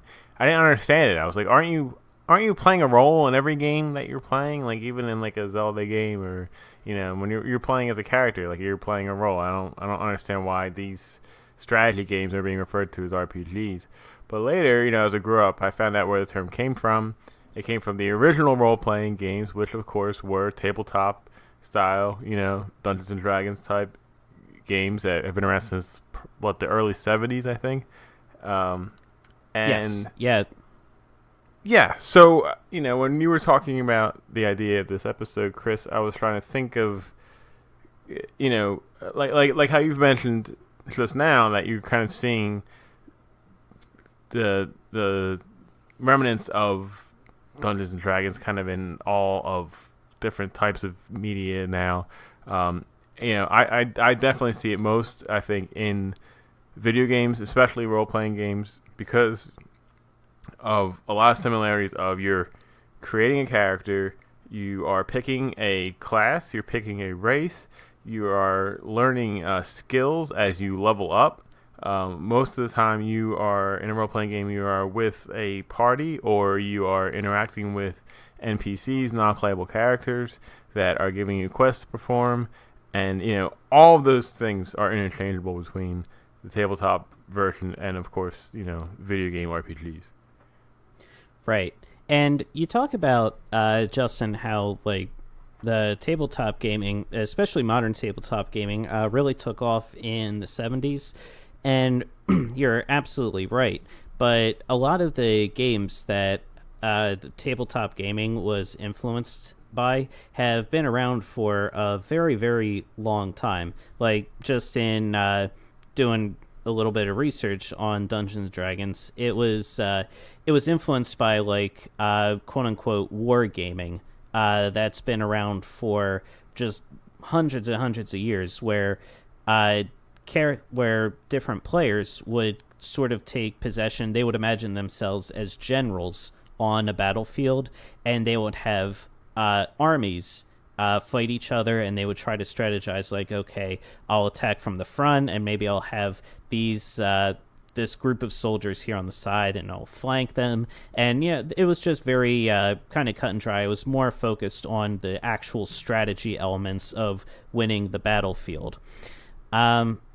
Where sort of Dungeons and Dragons took it kind of like innovated a bit, was it took those groups of soldiers and sort of condensed them down into individual characters and said, okay, instead of being in charge of a whole army, you are in charge of a single character, and you can assign them different races and different characters. There was obviously a heavy influence by J.R.R. Tolkien and the Lord of the Rings and the Hobbit.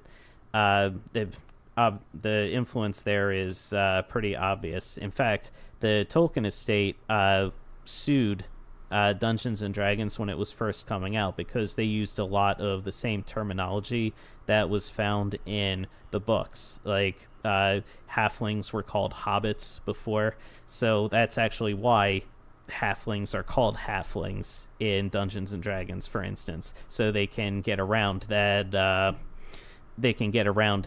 potential issue. And you even look at the history of Dungeons and Dragons, like, it's influenced by one of the oldest games that we still play to this day, chess, where you control, like, different pieces and you have to strategize, like, okay, these characters can only move certain directions in a certain way. How can I use that to my advantage?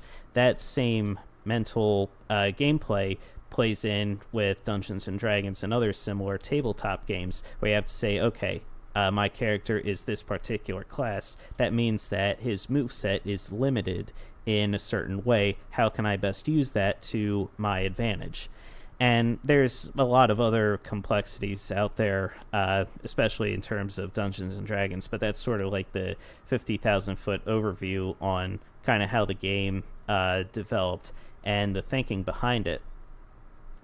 And that sort of gameplay, that innovation, where they were taking, like, those battlefields, the war games, always took place on, like, a modern setting or a contemporary setting. Like, oh, this is something like in the field over there. Like, what would a war game look like there?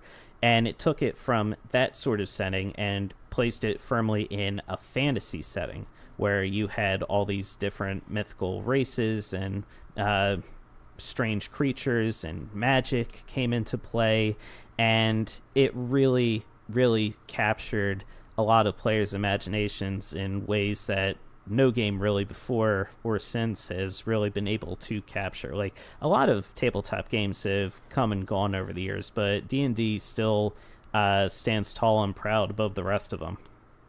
Yeah, there's so many games where it's like they kind of embrace that I don't know what the term is, the Tolkienism, where it's like Dragon Age, for example. It like that's one of my favorite Dragon Age Origins, like the first one. That's like one of my favorite RPG games, where it's like you can pick between like a human, an elf, or a dwarf, and like it's like all the usual like Tolkien stuff. It's like humans are balanced, elves are like lithe and nimble, and like dwarves are like like they're stout and like are warrior classes, and they can't do magic and stuff like that. Like integrates into like other BioWare games where it's like Mass Effect, where it's like, okay, for example, like humans are still humans. The Krogans are kind of like dwarves in that game, where they're like tough and fierce and whatever. Yeah, no, they the influence that Tolkien has had, not just on Dungeons and Dragons, but in the fantasy genre at large, is just incredible. You look at, I guess, getting back into video games and how Dungeons and Dragons kind of like influenced everything there. Obviously, you look at RPGs in general, and they owe a big debt of gratitude to Dungeons and Dragons. The influence there is obvious, but nowadays, like, you look at most video games, and a lot of video games, even games that you wouldn't necessarily consider to be a true RPG, all try to include RPG elements to them. And I think a big part of that is sort of like the customization and the freedom of imagination that comes from a traditional tabletop game. And that sort of like that freedom is something that you don't really get. Like look at, for instance, Mario game. Like, I love the Mario games. Like, they're fun platformers, and you run around, you have a good time, they've got great music, great gameplay. But in terms of like actually inhabiting a headspace, or being like, oh, I'm just gonna kind of screw around, or I'm gonna like do whatever, you're not really, like, you're only limited by thinking like, oh, I'm Mario, I'm controlling Mario. You don't really have a sense of like customization where you can be like, oh, if I put on this pair of shoes, I can make Mario jump higher, or I can make him run faster. If he wears this hat, he can break different types of blocks. Like, you don't have like customization options like that. Like, you're limited to just the moveset that Mario really has from the beginning of the game all the way through to the end. But a lot of other games now are introducing those different gameplay elements where it's like, yeah, if you want to play the game your own way, if you want to customize it and make the gameplay uniquely yours, you have that option. And I think that mentality owes a lot to Dungeons and Dragons, and just the sort of revolutionary way that it influenced not just like gameplay design, but the way we think when we play games. Well, take for example like how D&D has like the other way around, whereas like video games have inspired Dungeons and Dragons. Like, for example, like I remember, Chris, you texted the other day where it's like, all right, so later on has like 20 arrows, and he has like 13 plus 1 arrows, and he can only fit like 30 arrows in a quiver. So like, what can he do? Like, if you think about it from like a video game perspective, like, okay, like he would go out and he would buy like another quiver, you know what I mean? Where it's like, right. A lot of people like now, like when they play D&D, it's like, all right, they get rid of the mechanic where it's like over encumbered, where it's like, oh, a character can only carry like I don't know, 80 pounds. Right, they can only carry a certain amount of their weight before their speed is reduced.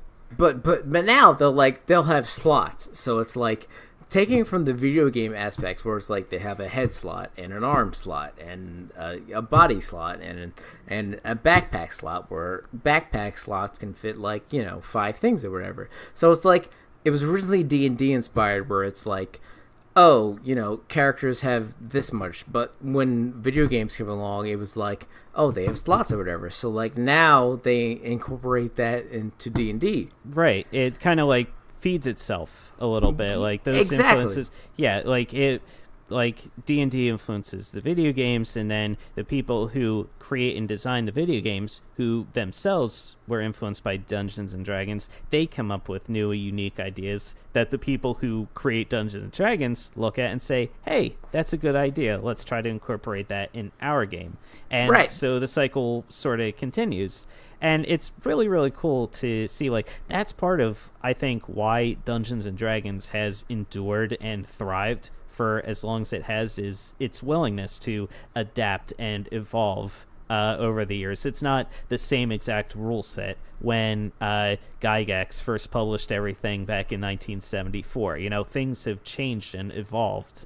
They've tried things that work, they've tried things that didn't work. They're like, okay, let's fix that, go back, do this new thing. Like, they have put a lot of care into making this game just right. The D&D quote-unquote rule book is a set of like guidelines and a set of like loose like rules, but like anything in that book that you want to change, you can change. You know what I mean? It's like, say for example, like if a monster that you really like, that you want to introduce into your game world, that it's just so strong and has so much HP. It'll wipe your characters out in like 2 seconds flat. But if you want it in your game, just reduce the HP. Just reduce how much damage it does. Like they're a loose set of guidelines instead of like hard rules. You know what I mean? It's exactly like, that leads into the next part I wanted to talk about that I think we haven't mentioned yet, which is probably the most defining thing about Dungeons and Dragons, in that anything can happen. Like, it is the most imaginative game you could ever play. Anything is possible, and you can take anything given to you from the Dungeon Master, and upon on how you react to it, you can kind of turn it to a way you want it to go. I mean, like, it is just so open, and it depends on just the creativity of the people playing. A lot of open world games, I think, are starting to match that more now, about giving you kind of freedom to do things a certain way, or any way. You can complete quests more than one way, just really kind of experiment with how you want to play the game. I agree with that so much. It's like I always come back to this, and it's become a cliche with me. But The Witcher 3, it's like every single quest in that game has a twist to it. It's like you can do the quest one way and it'll be fine. Or if you think about it and explore and do a little more research, you can realize that, oh, this quest isn't what I thought it was going to be. There's something a little more going on, There's a little more backstory. There's a little more characters I haven't talked to who have more input into this. And it's like stuff like that. It is so important to not only D&D, but in video games. Like, it's that freedom of imagination, that freedom of exploration, that like as soon like you see an avenue to it, like you said, to solving a puzzle or defeating an enemy, and you think to yourself, is there another way? Like, it's just natural at this point for us as video game players to be like, okay, is there a different way I can twist this? Is there some other way I can do this? Like, how many of us, when we're given like a quest and it's like, oh, to proceed with the quest, follow this arrow or go straight, and so many of us just turn immediately around and go the opposite direction and say, oh, I wonder what's over here. Like, you try to like explore and do other things aside from that quest. Like, that sort of thinking and that philosophy of just absolute freedom, that you can look directly to Dungeons and Dragons and say that is where this idea came from. Like, it broke the mold of what a game can be, what it needs to be. And you're right, Zul, like, there's so many like different house rules. You can adjust the game to how you want to play it. It doesn't have to adhere strictly to the rules. Even the books themselves, in the very beginning, they tell you the number one rule is to have fun. Like, if the dungeon master, if the players aren't smiling, laughing, having an absolute blast playing the game, then you're not playing the game right. Yeah. That's why we play video games, right? Is to have fun. So, again, another comparison. Exactly. Yeah. But yeah, Dungeons and Dragons, one of my favorite games. And just a very quick shout out to everyone at Critical Role. That's kind of like what fanned the flames of my passion for Dungeons and Dragons over the past several months. Like, ever since I started listening to them, like, the way they play their characters and the way that they campaign and just everything that they're doing over there is just so imaginative and fun and creative. And I always listen to their sessions with a huge grin on my face. It's just so well done. And it's just, I feel like it's helped make me a better Dungeons and Dragons player. Shout out to Nick, who's our DM. I mean, like you mentioned earlier, he was the one that got us into playing Dungeons and Dragons, and he's been writing all the stories for us and the characters that we meet, and just making sure that we have the most fun playing it. So it's just without growing up, I never thought I was ever really going to play Dungeons and Dragons. It didn't appeal to me too much. Even though I did love video games and I did love RPGs, I just didn't really see, like, the parallels. But, once you start playing, you start to realize that, hey, like, this is this is something I should have been doing a long time ago. Yep. Truly the best game. All right. Zul, thank you so much for coming on our show tonight. We had an absolute blast. Always a pleasure having you on. Thanks. Yeah, I had a good time. Yeah. Whenever we need somebody who's been playing a lot of games, it's always this guy. Yeah, I play many games. I can't deny that. Yeah, very true. All right, that's all for this week. Remember, Press A repeatedly posts new episodes Tuesdays on iTunes, Google Play, Podbean, YouTube, and Spotify. If you like what you hear, please take a moment to rate and review the show, or tell your friends about us. It helps other people find the podcast and will really help us grow. And thank you to all who have rated, reviewed, and subscribed so far. We love you. You can follow us on our Facebook page or on Twitter and Instagram. We are at Press A repeatedly. I'm at Seagold113, and Justin is at Oaf7724. Zul wisely is not on social media. You can email us any questions or comments at parpodcast@gmail.com. That's parpodcast@gmail.com. And don't forget to check us out on our new website at pressarepeatedly.com. This week we've got a new episode up by friend of the show, Louie, talking about Octopath Traveler, so check that out. And that's all for this week. Chris, Justin, and Zul signing off. And remember to lay a plethora of bombs out of your tiny chicken tush. Press A repeatedly.